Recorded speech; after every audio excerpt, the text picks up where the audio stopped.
The new X-H2s is a huge step forward for Fujifilm in, well, kind of every aspect really. Now their lineup is always built around similar sensors and processing engines, with each generation being that little leap forwards for the whole lineup. And this is the first camera with their new X-Trans 5 engine inside. So it is of course a step forward for the brand. It always is when there's a new sensor inside. But in my opinion, with this camera and this sensor, Fujifilm have ended up with a tool that is just so much better for video than any of their cameras have been to date, and something that is arguably more practical and sensible as a hybrid camera than a lot of its competition actually is. There's a lot to talk about with this camera, but for this video I just wanted to run through a quick list of 5 main improvements which I think have made the biggest difference on the X-H2s. The new sensor inside the X-H2s is a stacked sensor, which means the sensor's processing units are built right into the back of the sensor itself, allowing the camera to read the information off the sensor so much faster than normal. And we're seeing this more and more in the industry, but it's normally on higher end flagship cameras like the Sony A1 or Canon R3. But this is an APS-C camera that is well under half the price of those cameras. So this really brings that technology to a lot more people, and the benefits of a stacked sensor are huge. Essentially, every bit of the camera is able to work that little bit better because it can get the information off the sensor quicker and easier. Rolling shutter is hugely reduced, for example, and is really under control on this camera. Our friends over at cined.com measured it at 9.7 milliseconds in 4K while doing their lab tests, which I really recommend you read.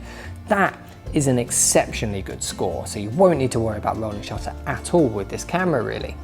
It also improves dynamic range as well, which is why Fuji have given us a new log format, f-log2, in order to get the most from the dynamic range.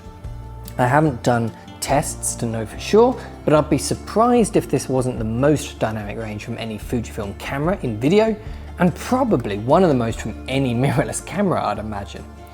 It also improves autofocus and frame rates, but we're going to talk about those a bit more in a minute. You can pretty much take any improvement in the X-H2s and trace it back to that stacked sensor and new processing engine. It's a very behind the scenes feature of course, but it is such an important one. With the new processing engine and the addition of a CF Express Type B slot as well, the X-H2s is capable of writing data a lot quicker to its media. Fujifilm have used this to give us access to ProRes formats in camera, which is huge. The weakness of mirrorless cameras as a whole has always been that they use a variety of different, often fairly weak codecs. Over the years they have improved hugely. Most do now give us a decent data rate and give us all-I and 10-bit support, but none of them are as good as ProRes. It is an industry standard for a reason, and having access to it in such a small camera is fantastic. We saw this on the Panasonic GH6, and I'm really hoping it comes to more mirrorless cameras as well. All the ProRes formats are 10-bit, and you get a choice of LT, 422, and HQ. Autofocus for video has normally been okay, but not amazing on Fujifilm cameras. But with the X-H2s, there's a new sensor, new processor, some new algorithms, and support for new subject tracking modes like animals, cars, aeroplanes, and trains, for example. And all of this adds up to make an autofocus system that is familiar if you're used to Fuji cameras, but is much more reliable. It tracks faces and subjects far more consistently and just feels snappier as a whole.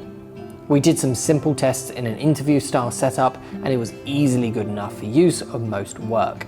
We'd need to do more tests to know for sure, but this certainly feels like an autofocus system that could easily compete with Sony and Canon for video work, and that's of course very welcome.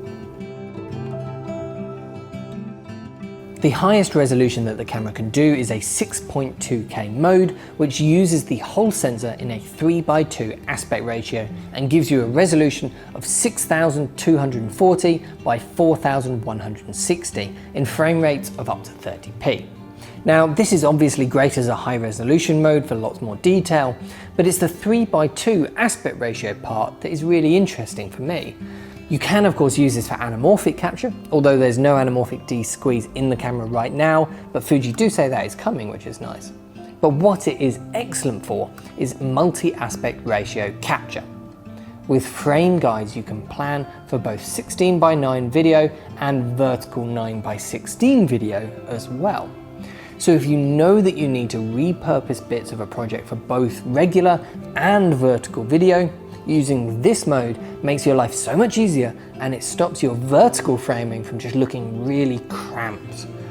I know vertical video isn't a feature that most of the industry gets that excited about, but it is the way things are going, and features like this help us keep our creative control over our framing, and that is so important.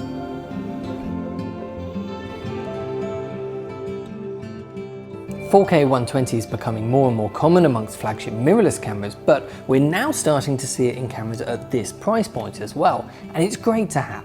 There is a slight crop in, it's about a 1.24 times crop, and the detail is slightly lower than regular 4K frame rates.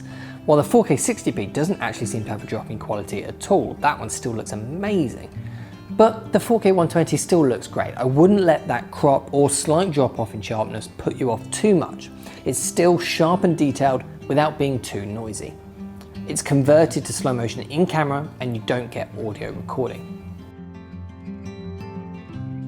So that's my list of the 5 improvements that I think will make the most difference to video users. But I do want to give an honourable mention to the connectivity options, as there's a full-size HDMI port which can output RAW to either Blackmagic RAW with a video assist or ProRes RAW with a Ninja 5. There's a mic input and a headphone jack, which isn't always a given on Fujifilm cameras unfortunately, but it is here. There's a smart hot shoe as well that can connect to Tascam's new XLR unit. This is the same one that Canon cameras now use, so you can either get that Tascam unit as a Canon model or a Fujifilm model. And so with that, it is just as easy to add XLR ports to this camera as it has been with a Panasonic or Sony camera recently.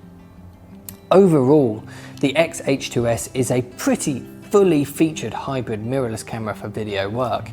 You combine all of those features with the relatively small APS-C size lenses that they make, and you just end up with really compact, very powerful, very practical system. I really like this camera, but let me know what you think in the comment section down below, and if you want to buy one for your own work, of course, head over to prorev.co.uk. Thanks for watching, and I'll see you in the next one.